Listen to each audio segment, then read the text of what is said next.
اللہ تبارک و تعالیٰ نے 60 لاکھ مچھر بھیجے. کتنے؟ 60 لاکھ آدمی کے واسطے 60 لاکھ مچھر بھیجے. اگر یہ نمرود یہاں پر یہ غلطی نہ کرتا تو آج ہم لوگ بھی مچھروں سے پریشان نہ رہتے. ہم لوگ بھی مچھروں سے کہیں کو پریشان ہے. یہ نمرود ظالم کی وجہ سے مچھروں سے پریشان ہے. نہ نمرود یہ ظلم کرتا نہ مچھر پیدا ہوتے, وہاں کوہ قاف میں رہتے مچھر. لیکن اس ظالم کی وجہ سے مچھروں کو پیدا کیا. آج مچھروں سے اس زمانے سے لے کر قیامت تک لوگ مچھروں سے پریشان رہیں گے. مچھر, گرمی, یہ دو چیزوں سے بڑے پریشان ہیں لوگ. تو یہ جانور ہے, یہ جانور کوئی عام جانور نہیں ہے, یہ وہ جانور ہے جو اللہ کے لیے ذبح ہوگا. اس کی خدمت پر بھی ثواب ہے, اس کی خدمت پر ثواب ہے. ثواب, اس کو پانی پلانے پر ثواب, اس کو گھاس کھلانے پر ثواب, اس کو چارہ کھلانے پر ثواب ہے. عورتوں کو نہ لے جائیں. ابھی بعض قصائیوں کی شکایت یہ ہے کہ آپ مسجدوں میں اعلان کر دیں عورت کوئی نہ آئے. عورت جانور کو ایسا خرید رہی جیسا کہ کپڑے خرید رہے. یہ کوئی چپل جوتی کی دکان تھوڑی ہے, یہ کوئی ساڑی تھوڑی خرید رہے ہیں. 20,000 کا بکرا ہے, اب 20,000 کا بولا اس نے. اب یہ عورت ہونے پر یہ بھی 20,000 کا, کہیں کچھ 4,000 کا بس ہے نا. یہ کوئی ساڑی تھوڑی ہے, یہ جانور ہے. یہ 20,000 کا بولے تو اس میں سے 1,500 کم ہوں گے اور زیادہ کم نہیں ہوتے. اس لیے قصائیوں کا کہنا یہ ہے کہ مسجدوں میں اعلان کیا جائے کہ عورتیں نہ آئے, ورنہ عورتیں بھی پنک کلر اور یلو کلر بھی مانگے گی. وہ بکرا ہے, وہ کوئی ساڑی نہیں ہے. اس لیے اگر عورتوں کو آپ لینے جانے لگے تو چند دن کے بعد وہ نوبت آئے گی کہ لوگ یہ کاروبار بھی کرنا چھوڑ دیں گے. اللہ تبارک و تعالیٰ چاہتے ہیں کہ ان مہینوں میں حضرت ابراہیم علیہ السلام کا ذکر ہو. اسی لیے اللہ تبارک و تعالیٰ نے حج اور قربانی کو انہی مہینے میں رکھا ہے. ان 4 امتحانوں میں حضرت ابراہیم علیہ السلام پاس ہوئے, اول نمبر سے پاس ہوئے. اور قرآن کریم میں ایک آیت ہے, لقد کان لکم فی رسول اللہ اسوۃ حسنہ. آیت اللہ تبارک و تعالیٰ نے, اتنے سارے نبی آئے, 1.25 لاکھ نبی آئے, کسی نبی کے بارے میں اللہ تبارک و تعالیٰ نے اس آیت کو نازل نہیں فرمایا. صرف 2 نبی. نمرود کی جو عمر ہے 1700 سال عمر ہے, اور اس نے 70,000 بچوں کو قتل کرایا ایک سال میں. انہوں نے کہا کہ تو بیوقوف ہے, تو بات سمجھا ہی نہیں.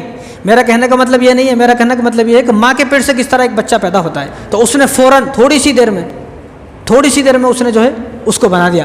جیسے اس نے اس کو بنایا, منجنی کو بنایا, فوراً اللہ تبارک و تعالیٰ نے اس آدمی کو زمین میں دھسا دیا. اور حضور صلی اللہ علیہ وسلم نے ارشاد فرمایا وہ آدمی قیامت تک زمین میں دھستا رہے گا کہ جس آدمی نے ابراہیم علیہ السلام کو آگ میں ڈالنے کے لیے آلہ بنایا. حضور نے ارشاد فرمایا کہ جو تم اپنے جانوروں کو کھانا کھلاؤ گے, گھاس کھلاؤ گے, چارہ کھلاؤ گے, پانی پلاؤ گے, اس سارے چارے کو کل قیامت کے دن تمہارے نامہ اعمال میں وزن کیا جائے گا. یہ وہ جانور ہے جو میرے بیٹے کی جگہ ذبح ہوگا. اگر یہ جانور ذبح نہ ہوتا مجھے اپنے بیٹے کو ذبح کرنا پڑتا. اس جانور کی وجہ سے ہمارے گناہ معاف ہوں گے, یہ ہمارے گناہوں کا کفارہ ہے. یہ جانور کل قیامت کے دن ہماری سفارش کرے گا اور پل صراط کا راستہ ہمیں اپنے اوپر بیٹھ کر پار کرائے گا. یہ وہ جانور ہے کہ جس جانور کا حل بال کے بدلے میں ہمیں ایک نیکی ملے گی, جس کا خون زمین پر گرنے سے پہلے ہماری مغفرت ہوگی. نحمدہ و نصلی علی رسولہ الکریم, اما بعد فاعوذ باللہ من الشیطان الرجیم, بسم اللہ الرحمن الرحیم. ان ابراہیم کان امۃ قانتا للہ حنیفا ولم یک من المشرکین. وقال تعالی ما كان إبراهيم يهوديا ولا نصرانيا ولكن كان حنيفا مسلما وما كان من المشركين. وقال النبي صلى الله عليه وسلم ما هذه الأضاحي يا رسول الله؟ قال سنة أبيكم إبراهيم. قالوا فما لنا فيها يا رسول الله؟ قال بكل شعرة حسنة. قالوا فالصوف يا رسول الله؟ قال بكل شعرة من الصوف حسنة او كما قال عليه الصلاة والسلام. اللهم صل على محمد وعلى آل سيدنا محمد وبارك وسلم. اللهم صل على محمد وعلى آل سيدنا محمد وبارك وسلم. اللهم صل على محمد وعلى آل سيدنا محمد وبارك وسلم. میرے محترم دوستو, عزیز ساتھیو, اللہ تبارک و تعالی سال میں ایک مرتبہ یہ چاہتے ہیں کہ حضرت ابراہیم علیہ السلام کا تذکرہ ہو, اور وہ بھی جو ذی القعدہ کا مہینہ ہے اس میں حج کا تذکرہ ہو, اور جو ذی الحجہ کا مہینہ ہے اس میں قربانی. اللہ تبارک و تعالیٰ چاہتے ہیں کہ ان مہینوں میں حضرت ابراہیم علیہ السلام کا ذکر ہو. اسی لیے اللہ تبارک و تعالیٰ نے حج اور قربانی کو انہی مہینے میں رکھا ہے. اور اللہ تبارک و تعالیٰ نے حضرت ابراہیم علیہ السلام کے بارے میں قرآن کریم میں فرمایا وَإِذِ ابْتَلَىٰ إِبْرَاهِيمَ رَبُّهُ بِكَلِمَاتٍ فَأَتَمَّهُنَّ قَالَ إِنِّي جَاعِلُكَ لِلنَّاسِ إِمَامًا. کہ حضرت ابراہیم علیہ السلام کو اللہ تبارک و تعالیٰ نے امام بنایا. امام ایسے نہیں بلکہ اللہ تبارک و تعالیٰ نے ان کو آزمایا. جب آزمائش میں پاس ہو گئے تو اللہ تبارک و تعالیٰ نے ان کو امام بنایا. اور حضرت ابراہیم علیہ السلام کو اب اس دنیا سے گئے ہوئے 5000 سال ہو گئے, لیکن یہ جو امت ہے, امت محمدیہ, اس کے بارے میں اللہ تبارک و تعالیٰ نے فرمایا کہ ملت ابیکم ابراہیم، تم ابراہیم علیہ السلام کے طریقے پر ہو، یعنی تمہیں ہر وہ کام کرنا ہے جو حضرت ابراہیم علیہ السلام نے کیا ہے۔ یعنی قربانی کس کا طریقہ ہے؟ حضرت ابراہیم علیہ السلام کا طریقہ ہے۔ حج کس کا طریقہ ہے؟ حج میں اکثر جو چیزیں ہیں وہ ساری چیزیں یا تو حضرت حاجرہ کا طریقہ ہے یا حضرت السلام کا طریقہ ہے۔ تو اس لیے اللہ تبارک و تعالیٰ نے اس امت کے بارے میں فرمایا کہ ملت ابیکم ابراہیم، کہ تم جو امت محمدیہ ہے، رسول اللہ صلی اللہ علیہ وسلم کی جو امت ہے، اس امت کو اللہ تبارک و تعالیٰ نے ابراہیم علیہ السلام کے طریقے پر رکھا ہے۔ یعنی انہوں نے ان کے جو کام تھے، جو ان کے عمل تھے، تمہیں بھی وہی کرنا ہے۔ اور حضرت ابراہیم علیہ السلام کے بارے میں اللہ نے فرمایا ان ابراہیم کان امۃ قانتا للہ حنیفا، کہ ابراہیم علیہ السلام وہ اکیلے ایک پوری امت کے برابر تھے، وہ اللہ تبارک و تعالیٰ کی طرف رجوع کرنے والے تھے، اللہ تبارک و تعالیٰ کی طرف یکسو تھے، ہر موقع پر اللہ تبارک و تعالیٰ کو پکارنے والے تھے۔ کون؟ حضرت ابراہیم علیہ السلام۔ تو اللہ تبارک و تعالیٰ نے ہمارا امام جو بنایا ہے وہ حضرت ابراہیم علیہ السلام کو بنایا ہے، جاعلک للناس اماما۔ کیوں؟ کیونکہ اللہ تبارک و تعالیٰ نے پہلے ان کو آزمایا، اور حضرت ابراہیم علیہ السلام کے اللہ تبارک و تعالیٰ نے بہت سارے امتحان لیے۔ تفسیر ابن کثیر میں حضرت عبداللہ بن عباس رضی اللہ تعالیٰ عنہ سے 30 امتحانات ذکر ہیں کہ 30 امتحانات لیے، لیکن ان امتحان میں سے، ان آزمائش میں سے 4 بڑے امتحان ہیں حضرت ابراہیم علیہ السلام کے۔ پہلا امتحان کہ والد نے گھر سے نکال دیا۔ صرف 16 سال کی عمر میں اگر کسی بچے کو کوئی والد صاحب گھر سے نکال دے کہ تیرا میرا رشتہ ختم، اب تیرا میرا کوئی رشتہ نہیں ہے، کوئی تعلق نہیں ہے، تو سوچے کہ اس کے دل پر کیا گزرے گی۔ یہ پہلا امتحان تھا کہ والد صاحب نے گھر سے نکال دیا۔ دوسرا امتحان کہ نمرود نے آگ میں ڈالا، اور تیسرا امتحان اللہ تبارک و تعالیٰ کی طرف سے آیا کہ آپ اپنے بچوں کو جنگل میں چھوڑ کر آ جائیں، بیوی کو بھی بچوں کو بھی۔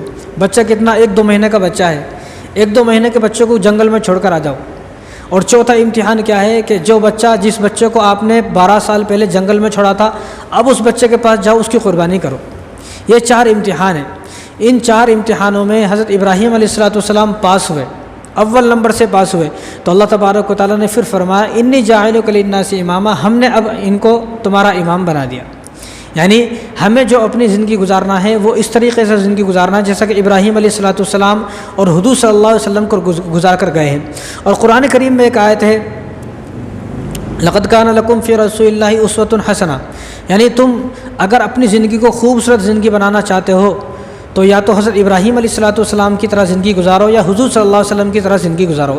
یہ آیت اللہ تبارک و تعالیٰ نے، اتنے سارے نبی آئے، 1.25 لاکھ نبی آئے، کسی نبی کے بارے میں اللہ تبارک و تعالیٰ نے اس آیت کو نازل نہیں فرمایا، صرف 2 نبی، 2 رسولوں کے بارے میں اللہ تبارک و تعالیٰ نے فرمایا لقد کان لکم فی رسول اللہ اسوۃ حسنہ، کہ اگر تم اپنی زندگی گزارنا چاہتے ہو تو حضرت ابراہیم علیہ السلام کے طریقے سے اور حضور صلی اللہ علیہ وسلم کے طریقے پر اپنی زندگی کو گزارو۔ تو جو عمل حضرت ابراہیم علیہ السلام کر گئے ہیں، ہمیں بھی وہی عمل کرنا ہے۔ وہ عمل کیا ہے؟ اس میں پہلا امر ہے قربانی، کہ قربانی جو کی جاتی ہے وہ سب کو معلوم ہے کہ انہی ایام میں کی جاتی ہے۔ اور دوسرا جو عمل ہے وہ ہے حج۔ اب حج کے متعلق میں نے گزشتہ جمعے بتا دیا تھا، تو اس جمعے جو قربانی جو طریقہ ہے حضرت ابراہیم علیہ السلام کا، تو حضرت ابراہیم علیہ السلام کون ہے، ان کے بارے میں پہلے جاننا ہے۔ حضرت ابراہیم علیہ السلام جو ابھی میں نے بتایا، اللہ تعالیٰ نے فرمایا ان ابراہیم کان امۃ قانتا للہ حنیفا، کہ ابراہیم علیہ السلام اکیلے پوری جماعت کی طرح تھے، اکیلے پوری قوم کی طرح تھے۔ تو حضرت ابراہیم علیہ السلام پیدا ہوئے عراق کے اندر۔ عراق میں ایک شہر ہے جس شہر کا نام ہے بابل، تو وہاں پر آپ پیدا ہوئے۔ تو جن حالات میں آپ پیدا ہوئے وہ عجیب حالات تھے۔ اس وقت پوری دنیا کے اندر کفر و شرک پھیلا ہوا تھا۔ جب آپ پیدا ہوئے تو اس وقت جو نمرود بادشاہ تھا، اور نمرود ایسا بادشاہ تھا اس وقت کہ پوری دنیا پر اس کی حکومت تھی، اکیلا پوری دنیا پر حکومت کرتا تھا۔ اور نمرود کی جو عمر ہے 1700 سال عمر ہے، 1700 سال۔ بتاؤ، یہاں اگر کسی کو 100 سال مل جائے تو انہیں 100 سال میں بیزار ہو جاتا، ابھی اس کو 1700 سال ملے، 1700 سال، تو انہیں خدائی کا دعویٰ کر دیا۔ اس لیے زیادہ عمر بھی فائدہ مند نہیں ہے۔ عمر چاہے تھوڑی ہو لیکن وہ عمر نیک اعمال کرتے ہوئے گزر جائے، لمبی عمر ہو گناہ میں گزر جائے کوئی فائدہ نہیں ہے۔ عمر تھوڑی ہو، چاہے آدمی کو صرف 50 سال ملے، 40 سال ملے، لیکن وہ 40-50 سال خوبصورت بنا کر آدمی اس دنیا سے جائے تو فائدہ ہے۔ ورنہ نمرود کو بھی زیادہ عمر ملی، 1700 سال عمر ملی، تو 1700 سال جب عمر مل گئی تو خدائی کا دعویٰ کر دیا۔ اب خدائی کا دعویٰ کر دیا تو لوگ اس کو سجدہ کرتے تھے، سارے لوگ اس کو خدا مانتے تھے۔ فرعون نے بھی خدائی کا دعویٰ کیا، نمرود نے بھی خدائی کا دعویٰ کیا۔ تو اب اس کو ایک دن خواب دکھا، خواب یہ دکھا کہ جو چاند ہے، چاند کتنا بڑا ہے، لیکن اس کو خواب یہ دکھا کہ ستارہ بہت بڑا ہے، چاند چھوٹا ہے، ستارے کی روشنی اتنی زیادہ ہے کہ چاند کی چاندنی ختم ہو گئی۔ یہ خواب دکھا، صبح اٹھا تو حیران ہو گئے، تو عجیب خواب ہے، کیونکہ ان لوگوں کا عقیدہ تھا، ان لوگوں کو اللہ تبارک و تعالیٰ خواب میں دکھاتے تھے کیا ہونے والا ہے تیرے ساتھ۔ تو صبح جب اٹھا تو اس کے پاس جو جادوگر تھے، ان جادوگروں کو، راہبوں کو بلایا اور پوچھا بھئی میں نے اس طرح خواب دیکھا ہے، تعبیر بتائیں۔ تو وہ جو جادوگر تھے وہ بھی سمجھ گئے خواب تو عجیب ہے، بتائیں تو کیا کریں، بتائیں تو بھی مرنا ہے، نہ بتائیں تو بھی مرنا ہے۔ تو لوگوں نے، جو جادوگر تھے انہوں نے بتا دیا کہ اس خواب کی تعبیر یہ ہے کہ ایک بچہ اب پیدا ہونے والا ہے، وہ بچہ تمہاری سلطنت کو ختم کرے گا، تمہاری بادشاہت کو ختم کرے گا۔ اس نے کہا کہ ٹھیک ہے، وہ بچہ کب پیدا ہوگا؟ تو کہا کہ وہ اگلی سال پیدا ہوگا، ابھی وہ بچہ ماں کے رحم میں نہیں آیا ہے، ابھی وہ بچہ ماں کے پیٹ میں نہیں آیا ہے، ابھی وہ بچہ نہ ماں کے پیٹ میں، ابھی باغ کی پشت میں ہے۔ تو اس نے اعلان کیا کہ جتنے بھی شادی شدہ لوگ ہیں، شادی شدہ جتنے بھی مرد ہیں، ان سب کو الگ کر دیا جائے، عورتوں کو الگ جنگل میں کہیں ڈال دیا جائے، مردوں کو الگ جنگل میں، کسی کو ملنا نہیں ہے 1 سال تک۔ اب جادوگروں نے کہا کہ اسی سال میں پیدا ہوگا، اور اگر ملے تو ضرور پیدا ہوگا، نہیں ملے تو 1 سال کی بات ہے، یہ 1 سال میں پیدا نہیں ہو تو کبھی بھی پیدا نہیں ہوگا۔ اس نے کہا یہ تو اچھی بات ہے، تو اس نے عورتوں کو الگ، مردوں کو سب کو الگ الگ کر دیا۔ تو جو حضرت ابراہیم علیہ السلام کے والد صاحب تھے آزر، قرآن میں بھی ان کا نام ہے، تو آزر تھے، وہ نمرود کے خادم تھے۔ ابراہیم علیہ السلام کے والد نمرود کے خادم تھے، تو ان کی ڈیوٹی کیا تھی کہ نمرود، پہلے لائٹ کا زمانہ نہیں تھا، بھئی لائٹ ہے لائٹ ڈال دو، کرنٹ کا زمانہ نہیں تھا، پہلے چراغ جلتے تھے۔ تو جو حضرت ابراہیم علیہ السلام کے جو والد صاحب ہیں، ساری رات چراغ لے کر ٹھہرتے تھے نمرود کے بالکل سرانے کو، جہاں وہ سوتا تھا سرانے پر چراغ لے کے ٹھہرتے تھے، جب انہیں سو جاتا تھا تو چراغ بجھا کے خود بھی سو جاتے تھے۔ لیکن اب اس نے تو اعلان کیا کوئی مل نہ پائے، لیکن اللہ تبارک و تعالیٰ کو تو پیدا کرنا ہی ابراہیم علیہ السلام کو۔ تو یہ جو نمرود کے خادم تھے، ان کی بیوی ان کو کھانا دینے آتی تھی، تو جس رات اس نے اعلان کیا کہ کوئی آج کے بعد ملنے نہ پائے، اسی رات ان کی بیوی کھانا دینے آئی۔ جب کھانا ساتھ میں کھانے لگے، نمرود تو سو گیا، چراغ بجھا دیا، کھانا جو کھانے لگے تو دونوں کے آپس میں اللہ تبارک و تعالیٰ نے دونوں کو ملایا، دونوں نے ملاقات کی، وہ بچہ ماں کے باپ کی پشت سے ماں کے رحم میں آ گیا۔ اب آ گیا تو وہ چلی گئی، منع کر دیا آزر نے کسی کو بتانا نہیں، جہاں اس نے کہا ہے تم وہاں چلے جاؤ، کسی کو بتانا نہیں، ملاقات کی ہے۔ اب صبح جادوگروں نے بتایا کہ ہم نے تو سب کو الگ کر دیا، لیکن پھر بھی وہ بچہ آج ماں کے رحم میں آ گیا۔ ابھی نے حیران ہو گیا بھائی وہ کون ہے، کافی جانچ پڑتال کی تو معلوم نہیں ہوا، کیونکہ اللہ تبارک و تعالیٰ کو پیدا کرنا تھا۔ تو خیر بہرحال ابراہیم علیہ السلام کی والدہ جب حمل سے ہوئی، جب ان کو 9 مہینے پورے ہو گئے، ولادت کا وقت ہوا، تو وہ جنگل میں چلی گئی، کیونکہ یہاں تو جتنے بھی بچے اب پیدا ہوں گے سب کو قتل کرانا ہے، اور اس نے 70,000 بچوں کو قتل کرایا 1 سال میں، کہ کوئی بچہ ایسا پیدا نہ ہونے پائے کہ وہ میری بادشاہت کو ختم کرے۔ تو ابراہیم علیہ السلام کی جو والدہ ہیں، جب ان کو معلوم ہو گیا کہ میرے ساتھ، ان کا نام ہے میلا، ان کا نام میلا ہے، تو وہ جنگلوں میں چلی گئی، 9 مہینہ وہی رہی جنگلوں میں، پہاڑوں میں۔ تو پہاڑ میں حضرت ابراہیم علیہ السلام کی ولادت ہو گئی، آپ پیدا ہو گئے۔ یہ ولادت کے فوراً بعد بھاگ کر وہاں پر آگے، کسی کو پتہ نہ چلے، ایسا نہ ہو کہ لوگوں کو پتہ چل جائے وہ کہاں ہیں، لوگ میرا پیچھا کریں گے تو اس کو مار دیں گے، یہ بھاگ کر وہاں پر آ گئے۔ تو اللہ تبارک و تعالیٰ کی نظر تو سب پر ہے، تو اللہ تبارک و تعالیٰ نے فوراً حضرت جبرائیل علیہ السلام کو بھیجا۔ تو حضرت جبرائیل علیہ السلام نے حضرت ابراہیم علیہ السلام کے سیدھے ہاتھ کے انگوٹھے پر پھونک ماری تو اس سے دودھ نکلنے لگا، اور بائیں ہاتھ کے انگوٹھے پر پھونک ماری تو اس سے شہد نکلنے لگا۔ اب حضرت ابراہیم علیہ السلام دائیں ہاتھ کے انگوٹھے کو پیتے تو شہد دودھ نکلتا ہے، بائیں ہاتھ کے انگوٹھے کو پیتے تو شہد نکلتا ہے۔ اب والدہ دوسرے دن گھبرا کر آئی، کل میں بچوں کو چھوڑ کر آئی تھی، آج میں دیکھوں میرا بچہ کیسا ہے، ایسا نہ ہو کہ کسی جانور نے کھا لیا ہو میرے بچے کو۔ دیکھنے تو معلوم ہوا کہ بچہ تو دودھ اور شہد پی رہا ہے۔ تو روزانہ آتی، پرورش کرتی، روزانہ آتی چلی جاتی، کسی کو معلوم نہیں، جنگلوں میں بڑے ہوئے۔ اب جنگلوں میں جب پرورش ہوئی تو آپ 13 سال کے ہو گئے، کون؟ حضرت ابراہیم علیہ السلام 13 سال کے ہو گئے۔ تو 13 سال کے بعد حضرت ابراہیم علیہ السلام نے اپنے والدہ سے پوچھا کہ والدہ یہ بتائیں کہ ہمارا رب ہے کون، ہمارا خدا کون ہے، ہمارا رب کون ہے۔ یہ وہ نبی تھے اور والدہ کی تربیت تھی، جب بچہ جوان ہوا تو رب کے بارے میں پوچھا۔ یہاں بچہ جب جوان ہوتا ہے تو پوچھتا ہے کہ میری پراپرٹی کہاں ہے وہ بتائیں، میری بلڈنگ کون سی ہے، میری زمین کون سی ہے، میری دولت کون سی ہے۔ باپ سے پوچھتے کہ تو مرے بعد میرے حصے میں کون سی زمین آتی وہ ابھی مجھے بتا دے۔ اور یہاں کیا پوچھ رہے ہیں، 13 سال کے ہوئے تو یہ پوچھا کہ آپ یہ بتائیں کہ ہمارا رب کون ہے۔ تو والدہ جو تھی میلا، انہوں نے کہا کہ بھئی میرا رب تو آزر ہے تیرا باپ ہے، اور اس کا رب نمرود ہے، اور ہم سب پورے گاؤں والوں کا رب جو ہے وہ نمرود ہے، ہمارا سب کا رب تو نمرود ہے۔ تو آپ حیران ہو گئے یہ کیسے ہو سکتا ہے کہ کوئی انسان کسی انسان کا رب کیسے ہو سکتا ہے؟ تو حضرت ابراہیم علیہ السلام جب 13 سال کے ہو گئے، جب بات آئی گئی ہوئی، کیونکہ اس کو معلوم تھا کہ وہ بچہ ایک ہی سال میں پیدا ہوگا۔ اب اس نے سوچا نمرود نے 1 سال کے، اب تو 13 سال ہو گئے، 14 سال ہو گئے، اب کہاں پیدا ہوگا، آئی گئی ہوئی، بھول گیا بات۔ تو جو بھول گیا تو حضرت ابراہیم علیہ السلام کو ان کی والدہ گاؤں میں لا لی۔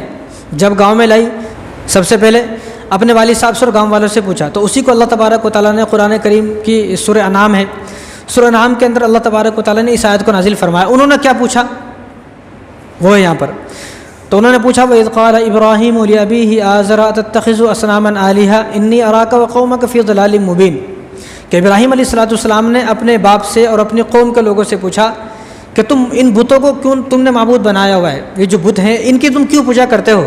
میں تمہیں دیکھ رہا ہوں کہ تم کھلی گمراہی میں ہو۔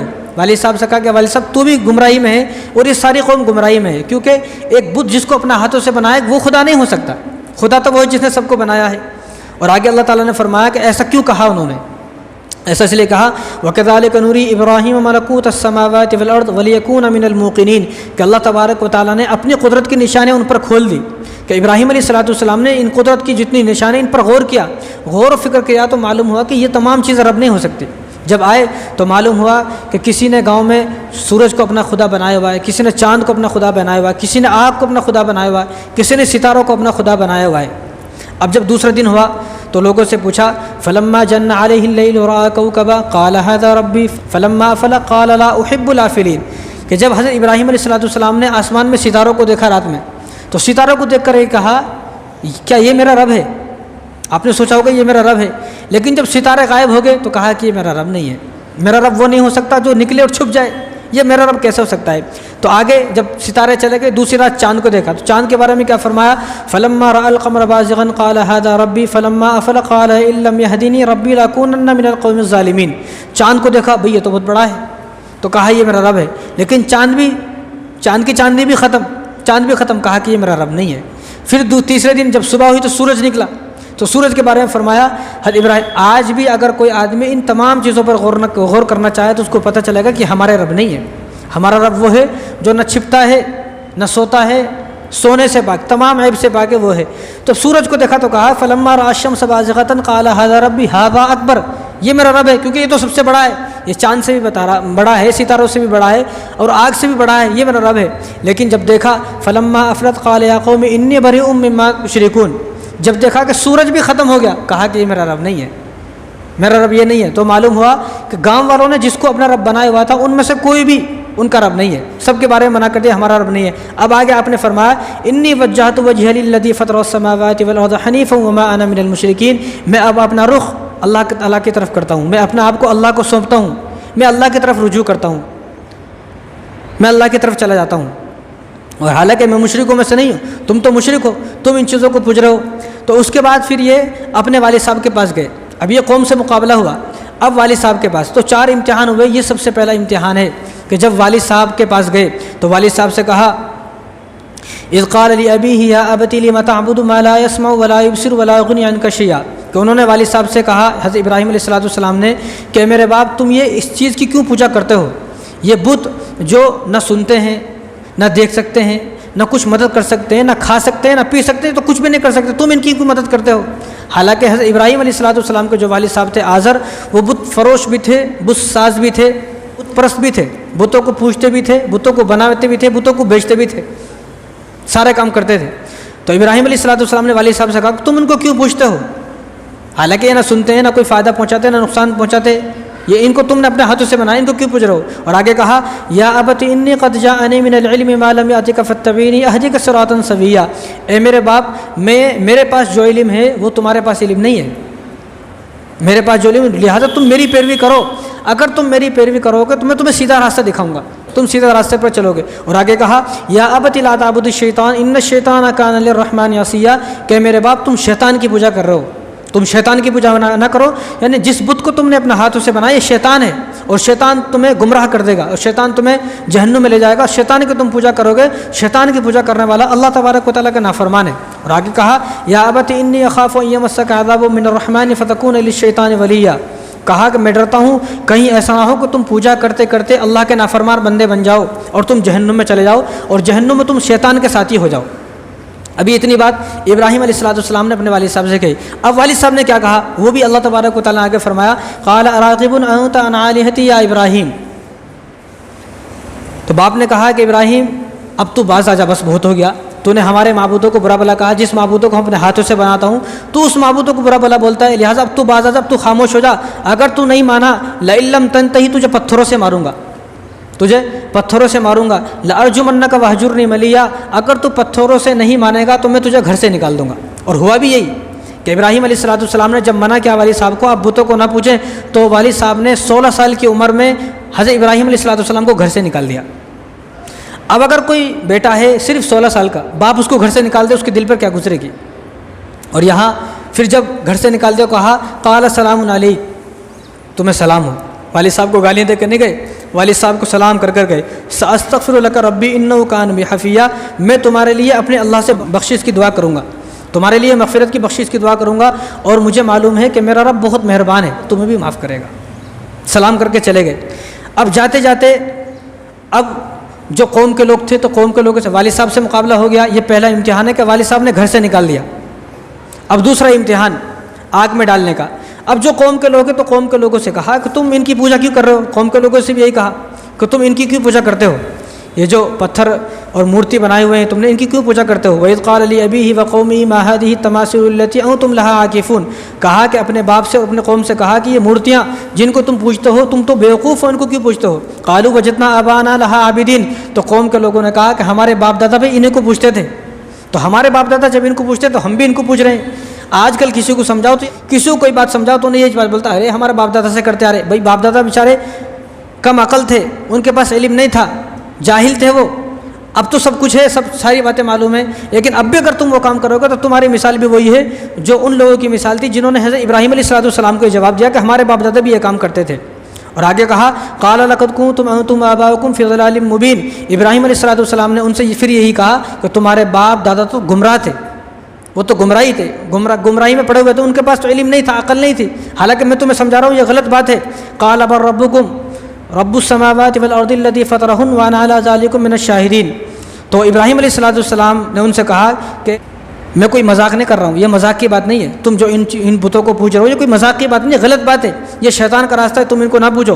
اور آگے کہا وَتَاللَّهِ لَأَكِيدَنَّ أَصْنَامَكُمْ بَعْدَ أَن تُوَلُّوا مُدْبِرِينَ، تو ابراہیم علیہ السلام نے ان سے کہا کہ ٹھیک ہے ایک دن ایسا آئے گا تم کہیں جاؤ گے میں تمہارے پیچھے سے ان بتوں کو توڑ دوں گا۔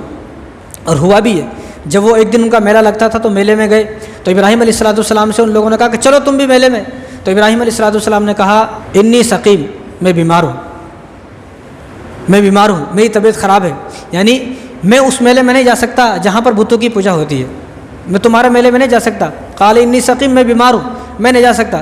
تو جب وہ سارے میلے میں چلے گئے تو ابراہیم علیہ السلام نے ان کے تمام بتوں کو توڑ دیا۔ جب وہ آئے تو بتوں کو توڑ دیا، چھوٹے چھوٹے سارے توڑ دیا، جو بڑا بت تھا جس آلے سے توڑا ہاتھ میں دے دیا، کیونکہ یوں کھڑا ہوا تھا وہ، اس کا ہاتھ میں دے دیا۔ اب وہ سب آئے، پوچھا یہ کس نے کیا، کس نے کیا؟ تو ایک نے کہا قالوا سمعنا فتى يذكرهم يقال له ابراہیم، ایک جوان ہے جس کا نام ابراہیم ہے، وہ ہمیشہ ہمارے ان بتوں کے بارے میں برا بھلا بولتا رہتا ہے، ہو سکتا ہے اس نے توڑا ہے۔ تو ابراہیم علیہ السلام کو بلایا گیا، قالوا فاتوا به على اعين الناس لعلهم يشهدون، تو لوگوں نے کہا کہ ابراہیم علیہ السلام کو سب کے سامنے لاؤ تاکہ ہم اس سے خود پوچھیں، تو ابراہیم علیہ السلام آئے تو ابراہیم علیہ السلام سے پوچھا کہ تم نے ہمارے بتوں کو توڑا ہے؟ تو آپ نے نہ یہ کہا کہ میں نے توڑا ہے، نہ یہ کہا میں نے نہیں توڑا، آپ نے کہا قال بل فعل كبيرهم هذا فصلوهم ان كانوا ينطقون، بھئی مجھ سے کیوں پوچھتے ہو، یہ سارے چھوٹے ٹوٹ گئے، بڑا نہیں ٹوٹا ہے، جس چیز سے توڑا ہے بڑے کے ہاتھ میں، بڑے سے پوچھو، بھئی بڑے سے پوچھو، بھئی ظاہر سی بات ہے تم جس کو خدا مانتے ہو، بھگوان مانتے ہو، تم بڑے سے پوچھو، میرے سے کیوں پوچھ رہے ہو؟ تو انہوں نے کہا فرجعوا الى انفسهم فقالوا انکم انتم الظالمون، یہ تم کیسی بات کر رہے ہو، تمہیں معلوم ہے یہ نہ بولتے ہیں نہ بات کرتے ہیں نہ سنتے ہیں، تم کیسی مذاق کر رہے ہو؟ تو ابراہیم علیہ السلام نے کہا یہی تو میں تمہیں سمجھانا چاہتا ہوں کہ جو بولتے نہیں ہیں، سمجھتے نہیں ہیں، سنتے نہیں ہیں، تم ان کی کیوں پوجا کر رہے ہو؟ تو وہ شرمندہ ہوئے، تو ابراہیم علیہ السلام نے ان سے کہا اف لکم ولما تعبدون من دون اللہ فلا تعقلون، اف ہے تمہاری زندگی پر، یعنی تھو ہے تمہاری زندگی پر، چھی ہے تمہاری زندگی پر، تف ہے تمہاری زندگی پر، تمہیں معلوم ہے کہ جب یہ بولتا نہیں ہے سنتا نہیں ہے، یہ جتنے بھی تمہارے بھگوان سنتے نہیں، بولتے نہیں، کھاتے نہیں، پیتے نہیں، تمہاری کوئی مدد نہیں کر سکتے، تم ان کو کیوں پوچھ رہے ہو؟ اب وہ سارے شرمندہ ہوئے، پریشان ہوئے، تو انہوں نے کہا کہ اب اس کی باتوں کا جواب ہمارے پاس نہیں ہے، اب اس کو کیا کرنا، اب اس کو نمرود کے پاس لے کر چلو۔ اب حضرت ابراہیم علیہ السلام اکیلے تھے اس وقت ایمان پر، اکیلے ایمان والے ہیں، پوری دنیا میں کفر و شرک پھیلا ہوا ہے، پوری دنیا میں۔ تو ابراہیم علیہ السلام کو نمرود کے پاس لے گئے، تو نمرود سے کہا کہ یہ وہ آدمی ہے جس نے ہمارے بتوں کو توڑا ہے اور سارے بتوں کو توڑ دیا۔ نمرود تو بڑا ظالم تھا، نمرود نے کہا کہ آج ایک آدمی پیدا ہوا جس نے ہمارے بتوں کو توڑا، تو ہمیں اس کو سزا دینی چاہیے، اگر ہم نے اس کو سزا نہیں دی، چھوڑ دیا، کل کو کوئی اور پیدا ہوگا وہ بھی ہمارے بتوں کو اس طرح توڑے گا۔ تو لہذا حضرت ابراہیم علیہ السلام جب نمرود کے پاس آئے تو نمرود نے کہا کہ بھائی تو یہ کہتا ہے کہ تیرا رب کون ہے، حالانکہ ان سب کا رب تو میں ہوں، تیرا رب کون ہے تو یہ بتا۔ تو ابراہیم علیہ السلام نے کہا ربی الذی یحیی و یمیت، کہ میرا رب وہ ہے جو زندہ کرتا ہے مارتا ہے، میرا رب کون ہے جو زندہ کرتا مارتا ہے؟ اس نے کہا قال انا احیی و امیت، میں بھی زندہ کرتا ہوں مارتا ہوں۔ تو ابراہیم علیہ السلام نے کہا کیسے؟ تو اس نے دو آدمی کو بلایا، ایک کو سولی پر لٹکا دیا، ایک کو چھوڑ دیا، دیکھو میں نے ایک کو چھوڑ دیا، ایک کو مار دیا۔ انہوں نے کہا کہ تو بیوقوف ہے، تو بات سمجھا ہی نہیں، میرا کہنے کا مطلب یہ نہیں ہے، میرا کہنے کا مطلب یہ ہے کہ ماں کے پیٹ سے کس طرح ایک بچہ پیدا ہوتا ہے، کیا تو پیدا کر سکتا ہے؟ ایک آدمی مر جاتا ہے پھر اس کو کس طرح پیدا کیا جاتا ہے؟ تو انہیں بھی حیران ہو گیا، تھوڑی دیر خاموش ہوا۔ تو ابراہیم علیہ السلام نے اس سے کہا قال ابراہیم فإن اللہ یأتی بالشمس من المشرق، میرا رب وہ ہے جو سورج کو مشرق سے نکالتا ہے مغرب میں ڈبوتا ہے، فأتی بہا من المغرب، تو ایسا کر آج سورج کو مغرب سے نکال دے، یہ مارنا مرنے کی بات چھوڑے، آج تو سورج کو مغرب سے نکال۔ تو آگے اللہ تبارک و تعالیٰ نے جو جملہ ارشاد فرمایا عجیب جملہ ہے، فبہت الذی کفر، وہ حیران ہو گیا، وہ پریشان ہو گیا، اس کی سمجھ میں نہیں آئی، اس کے ہوش اڑ گئے۔ ایک آدمی کو جھٹکا لگتا نا زور سے، اس کے ہوش اڑ جاتے ہیں، تو اس کا مطلب بھی وہی، اس کو ہوش اڑ گئے، اس کو جھٹکا لگا، یہ کیسی بات ہے، یہ تو عجیب سی بات ہے، میں کیسے سورج کو نکال سکتا ہوں؟ تو ابراہیم علیہ السلام نے جب اس سے کہا کہ فأتی بہا من المغرب، تو سورج کو ذرا مغرب سے نکال کے بتا تو معلوم ہوگا کہ تو خدا ہے کہ نہیں ہے۔ اب اس کے پاس ابراہیم علیہ السلام کا اس بات کا کوئی جواب نہیں تھا، تو اس نے کہا کہ ٹھیک ہے آگ جلاؤ، اس کو آگ میں ڈالو۔ جب ظالم آدمی لاجواب ہو جاتا ہے، لاچار ہو جاتا ہے، بے بس ہو جاتا ہے، تو اس نے انہیں ظلم کرتا، بس اس کے پاس کوئی اور دوسرا چارہ نہیں ہے، اس کے پاس ایک ہی چارہ، بس وہ ظلم کرتا ہے۔ تو اس نے کہا آگ جلاؤ، تو آگ جلائی گئی، جس آگ کو 40 دن تک جلایا گیا، اور لوگوں سے اس نے اعلان کیا، تمام گاؤں والوں سے، تمام شہر والوں سے اعلان کیا کہ جس کی جو منت پوری نہیں ہوئی، منت پوری کرو، آگ میں لکڑی ڈالو۔ اب وہ جو بوڑھیاں تھیں وہاں، بوڑھی بڑے تھے، جو جتنے بھی لوگ تھے سب لا رہے ہیں، اب وہ آگ کو جلائے گا تو 40 دن تک آگ جلی، 40 دن تک ایسی آگ جلی کہ اوپر سے پرندہ بھی جاتا تو وہ بھی اس میں گر جاتا، پرندہ بھی اوپر سے جل بھن جاتا، کسی کی ہمت نہیں تو اس کے قریب جائے، کسی کی ہمت نہیں تھی۔ تو اب حضرت ابراہیم علیہ السلام کی عمر کتنی سال ہو گئی؟ 18 سال، اکیلے مسلمان ہیں روئی زمین پر، کوئی مسلمان نہیں ہے پوری دنیا کے اندر، اور صرف 18 سال کی عمر ہے۔ اب جب آگ میں ڈالنے لگے تو کسی کی ہمت نہیں ہوئی کہ آگ میں کون ڈالے، تو شیطان آیا، تو شیطان نے بتایا کہ ان کے لیے ایک منجنیق بنائی جائے، منجنیق بنائی جائے، ایسی کوئی چیز بنائی جائے غلیل کی طرح، کہ جیسا غلیل میں مارتے نا آدمی دور جاتا، ایسا بناؤ۔ تو شیطان نے کہا، تو ایک آدمی تھا ہیزن نام، جس کا نام کیا تھا؟ ہیزن، تو اس نے فوراً تھوڑی سی دیر میں اس نے جو ہے اس کو بنا دیا۔ جیسے اس نے اس کو بنایا، منجنیق کو بنایا، فوراً اللہ تبارک و تعالیٰ نے اس آدمی کو زمین میں دھسا دیا، اور حضور صلی اللہ علیہ وسلم نے ارشاد فرمایا وہ آدمی قیامت تک زمین میں دھستا رہے گا کہ جس آدمی نے ابراہیم علیہ السلام کو آگ میں ڈالنے کے لیے آلہ بنایا، غلیل بنائی، زمین میں دھس رہا ہو، قیامت تک دھستا رہے گا۔ تو ابراہیم علیہ السلام کو اس میں بٹھا کر آگ میں ڈالا، تو جیسے آگ میں ڈال رہے تھے تو اللہ تبارک و تعالیٰ نے تمام مخلوق کو اجازت دے دی، تمام فرشتوں کو اجازت دے دی کہ جاؤ ابراہیم علیہ السلام کی مدد کرو۔ تو سارے کے سارے لوگ، فرشتے آئے، ہوا کے فرشتے، پانی کے فرشتے، آندھی طوفان کے فرشتے، بارش کے فرشتے آئے، سب نے کہا کہ آپ اجازت دیں، ہم آپ کی مدد کرنا چاہیں گے۔ تو ابراہیم علیہ السلام نے سب سے ایک ہی بات کہی، تمہیں اللہ نے بھیجا، تم اپنی مرضی سے آؤ۔ تو سب نے کہا کہ ہم اپنی مرضی سے آئے۔ کہا کہ ٹھیک ہے، میرے اللہ کو میری ہر چیز کی خبر ہے، میرے اس عمل کی بھی خبر ہے جو مجھے آگ میں ڈالا جا رہا ہے، لہذا میرا اللہ اگر یہ چاہتا ہے کہ مجھے آگ میں ڈال دیا جائے تو میں آگ میں جانے کو تیار ہوں۔ اگر تم رب کی مرضی سے آئے ہو تو بارش برساؤ، ہوا چلاؤ، آندھی طوفان چلاؤ، اگر تم رب کی مرضی سے نہیں آئے، اپنی مرضی سے آؤ تو تم واپس لوٹ جاؤ، میں آگ میں جانے کو تیار ہوں۔ ایسا یقین مسلمان کو ہونا چاہیے۔ آج ہمیں ایسا یقین نہیں ہے، حالانکہ ان کو پتہ نہیں تھا میں آگ میں جانے کے بعد جو ہے وہ نہیں جلوں گا، ان کو پتہ نہیں تھا۔ جب ان کو آگ میں ڈالا گیا تو اللہ تبارک و تعالیٰ نے، وہ آگ میں جا رہے تھے راستے میں، تو اللہ تبارک و تعالیٰ نے آگ سے کہا قلنا یا نار کونی بردم و سلاما علی ابراہیم، کہ ابراہیم علیہ السلام کے لیے ایک آگ سلامتی والی بن جائے، زیادہ ٹھنڈی بھی نہیں کہ ٹھٹر جائیں، زیادہ گرم بھی نہیں پریشان ہو جائے۔ تو ابراہیم علیہ السلام آگ میں گئے، جن رسیوں سے باندھ کر آگ میں ڈالا گیا وہ رسی ساری جل گئی، اور ابراہیم علیہ السلام کو کچھ بھی نہیں ہوا۔ آگ میں جانے کے بعد نیت باندھی اور نماز شروع کر دی ہے. سب لوگ حیران ہو گئے یہ ہوا تو ہوا کیا. تو نمرود کی بیٹی نے جب دیکھا تو نمرود کی بیٹی نے بھی کلمہ پڑھ لیا.